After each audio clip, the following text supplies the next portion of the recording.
It doesn't feel real to say this out loud, but Stranger Things Season 5 premieres tomorrow. We made it.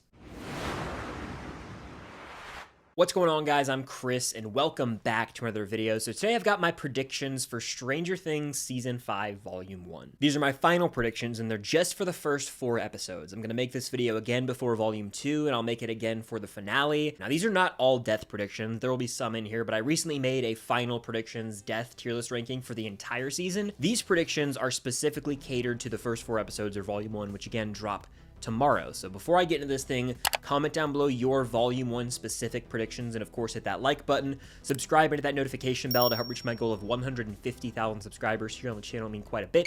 If you want extra content, Patreon is the place to be. Just posted the final Stranger Things Rewind, where we did a deep dive into every episode of the show leading up to Season 5, and of course we got live streams over there, lots of fun stuff going on. And if you want film stocked merch, it is actually out now. You can get yours linked at the description down below or in the pinned comment. It's in collaboration with Firefly, and the design turned out great, so be sure to get your film stocked merch to stock up for Season 5. And at the end of this video, I'll kind of detail what you guys can expect throughout the week here on the channel in terms of content, but I'm just going to rattle off some predictions. These are just big ones that I felt like I needed to finally get out there. I've brought them up a lot in past videos or even in live streams, but this will be the home for them in one specific singular video. So the first major prediction that I have is that we will get more young Will Byers flashbacks in nearly every episode of Volume 1, as Will slowly remembers more and more of his time in the Upside Down, leading ultimately to his face-to-face confrontation with Vecna in Sorcerer. So I've had this idea for a while now, almost since the behind-the-scenes teaser, where I think Will is going to have flashbacks throughout the season, where he slowly remembers pieces of his time in the Upside Down, and this results in him coming face-to-face with Vecna that we have seen in the official trailer. I just think it would be a great way narratively to fill in the gaps with Will's backstory and not dump it all on us in one moment in episode 4 Sorcerer. Like, we've seen moments of Will wandering off from the group, whether it's out back when they're all breaking it down at the table out on the trail behind the school, or just in general, it seems like Will is going to have a strong connection with Vecna this season, as he has always been able to sense him in the Mind Flayer.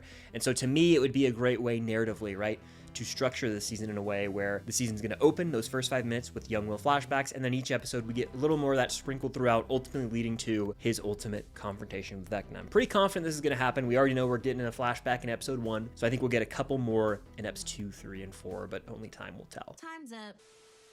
This next one's a bit outside the box, but it's a vision that I had the other day, and I had to come here and give it to you. So I think Hopper is going to be on a rescue mission to break out Dr. Owens from the military base in order to use him to help create some sort of tech similar to Soteria to weaken Vecna. For those who don't remember, Soteria is the chip that was in Henry Creel when he was the orderly in Season 4 in flashbacks, and this restricted his powers. It was almost like in the X-Men films, how they have those collars that take away mutants' abilities. That's essentially what this was for Henry Creel. That technology could very well come back into the fold, and I thought it was a unique take to have Hopper and Elle go on this rescue mission of sorts, as we know Dr. Owens is still going to be with the military base. Probably last time we saw him, he was with Colonel Sullivan, and we've spotted Colonel Sullivan at this base in the Season 5 Volume 1 trailer. And so to me, it would make a lot of sense for Owens to be here. Hopper's trying to find him because that's like one of his connections, and I do think Owens in his heart of hearts wants to do the right thing.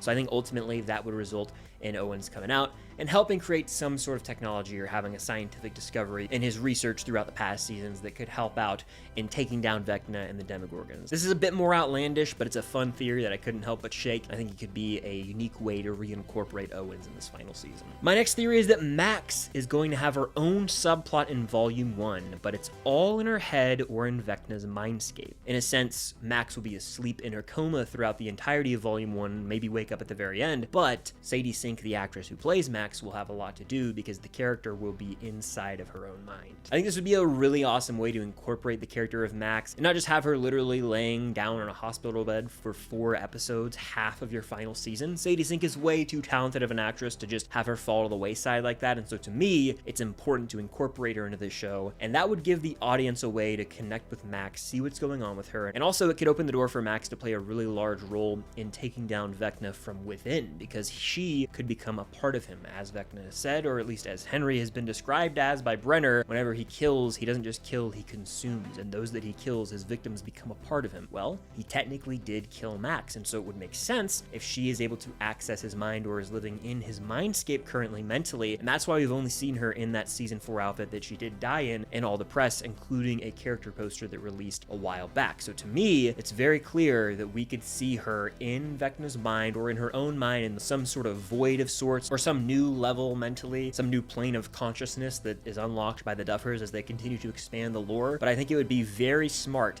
to incorporate her in this first volume, having her own plotline, much like how Elle is living through old memories in the first volume of season 4, leading up to the massacre at Hawkins' lab. It could be similar to that, where we see her still having a role, just not involved in the main character group. Recently, there was an article that said the most violent death in the show will occur in season 5, and if I had to guess, my prediction is this will definitely occur during the military base massacre in episode 4, and it won't actually involve a major character. It's probably just going to be a Demogorgon ripping someone in half, beheading someone, or just violently killing someone in the most grisly, gnarly way imaginable, hence the TVMA rating for this final season. But I don't think this is going to be a main character death. I think that this violent death is going to pertain to an unnamed soldier who's a goner. Maybe even Colonel Sullivan, we'll see.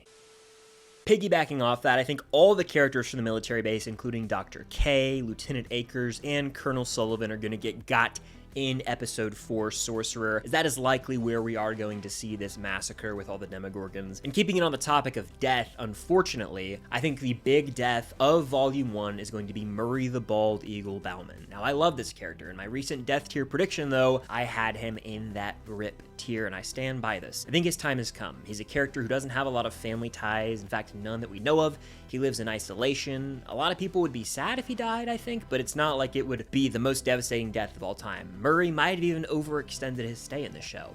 Again, he's a delight. I think he's one of the most underappreciated, underrated characters in the entire show. He brings much needed comedic relief, but at the end of the day, I see him biting the dust at the hands of a Demogorgon. There's just not enough evidence to show he'll live. Every time we've seen him in the marketing for season 5, he's been shown in the same outfit, which is Bradley's Big Buy getup. He's driving the Bradley's Big Buy truck, but unfortunately, he hasn't been seen at a lot of other locations, whereas every other character has been seen in other locations with other outfits on. And so to me, all signs are pointing to a Murray Bauman death early on this season to assert the stakes and let us know, hey, no one's really safe here, guys.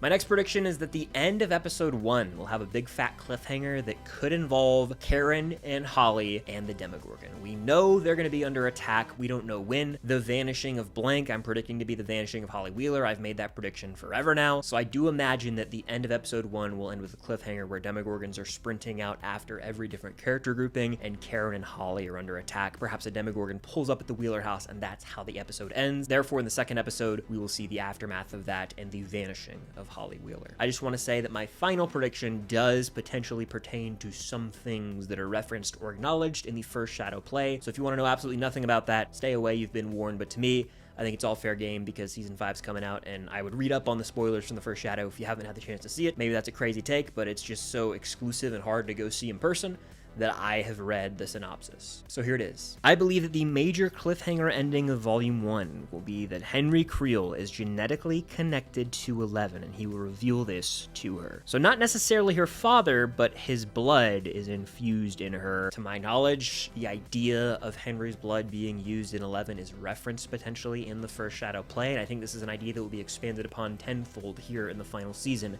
as we'll get an Empire Strikes Back-esque moment. Not necessarily, Elle, I am your father,